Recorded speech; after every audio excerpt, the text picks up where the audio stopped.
Salut tout le monde. Vous êtes bien installés, ça va? Moi, ça va. Vous êtes bien? Ok. Moi, c'est Jauge. Je vais vous lire 2 zines ce soir. Le premier, c'est La Catapulte. Vous pouvez lire un extrait dans la dernière revue de Multilogue. Donc, il a été écrit pendant une résidence artistique dans le Jura, à Vulvose. On a fait une résidence avec Multilogue et puis c'est dans le compte-rendu. Et le deuxième zine que je vais vous lire, c'est Lire, danser, dessiner. Et ça, c'est un truc que j'ai écrit un peu plus récemment. Voilà. Donc je vais commencer par La Catapulte. Les journées sont difficiles en ce moment. Se réveiller après une catastrophe et voir que la chambre est toujours la même est une expérience contrariante. Dans les bibelots, sur les affiches, dans le pot de plantes vertes, on aimerait que notre nouvelle vision se fixe, que les objets s'ajustent à notre nouveau regard. Cependant, le décor est effronté. Il ne dialogue pas avec nous. Il reste ferme, il n'oscille pas. Le monde continue sa marche obstinée et nous voilà obligés de sortir avec des couches de peau en moins.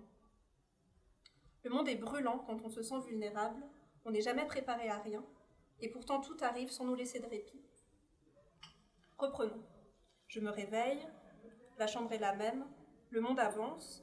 Alors après cette sieste déboussolante, je décide d'avoir des projets. J'ai pour projet de passer le balai, faire le rangement, la poussière, passer la serpillière, trier les objets, les remettre à leur place dans une maison délabrée.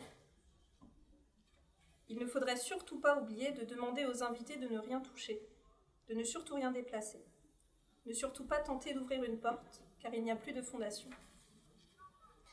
Je suis une catapulte, je suis dans la catapulte. Je demande à mon corps qu'il soit itinérant, tout simplement qu'il soit mobile et capable de me déplacer là où je lui demande, sans moteur, sans artifice. Je lui demande de trouver un moyen d'être suffisamment équipé, suffisamment solide, pour contenir plus d'épaules, pour se sortir du rêve préfabriqué, aux murs fins, aux cloisons pliables, plus de coudes pour pousser les portes, les tenir ouvertes, plus de bras et avoir la carrure de quelqu'un qui connaît les directions, qui se repère dans le labyrinthe, qui sort du labyrinthe. Plus d'épaules pour sortir des marécages, plus de mains, des membres en plus, pour saisir tous les verres, le pichet d'eau, les ramener d'un trajet jusqu'à la table commune.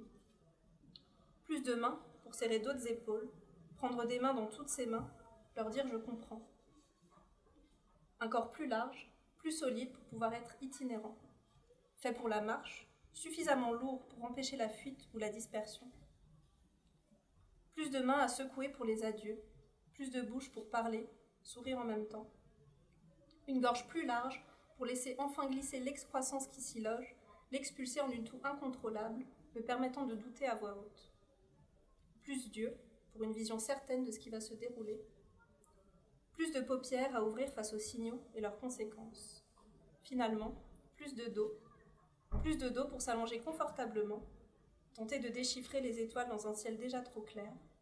Plusieurs corps et plusieurs vies et plusieurs essais, avant de voir les forêts s'assécher et de découvrir pour la première fois, exposé à un soleil sévère, le lit des rivières alentours.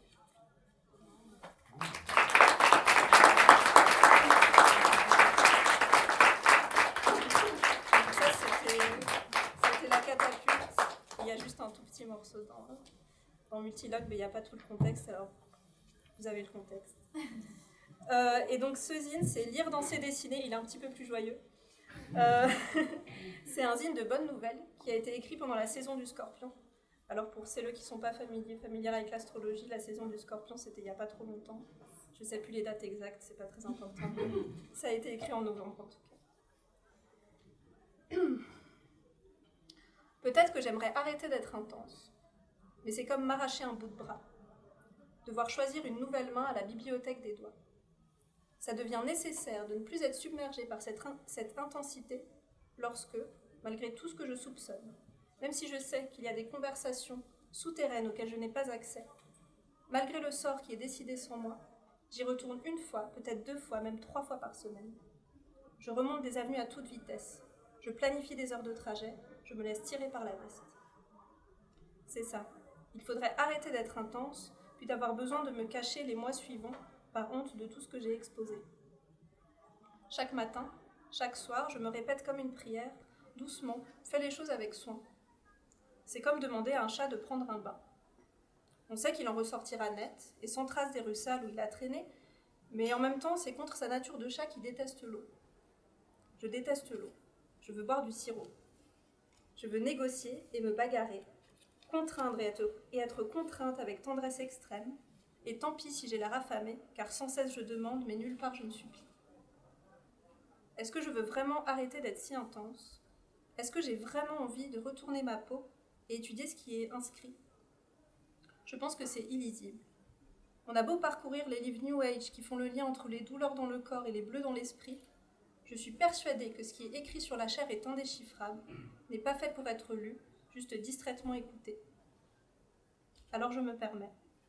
Je ne répète pas la même série de codes, d'expressions, de paroles. Je me permets de créer un nouveau jeu à chaque fois, de remarquer un pli dans le sourire, un regard vert, une attention. On apprend à se lisser des contours calmes et acceptables, des airs stables, des tons réconfortants. On passe des heures supplémentaires à travailler sur soi pour finalement arriver à la conclusion qu'on a le droit d'être indigeste, imposant, encombrant, même ennuyeux. On a le devoir d'accepter que celles qui nous entourent ont des formes curieuses et des histoires saisissantes à nous raconter. Alors on ouvre grand les oreilles, on met un casque et on file sur l'autoroute. Je rêve si souvent de vagues qui m'engloutissent que j'ai perdu mon permis bateau par procuration. Laissez-moi me nourrir de théories fumeuses, de psychologie de comptoir, de mystique hasardeuse.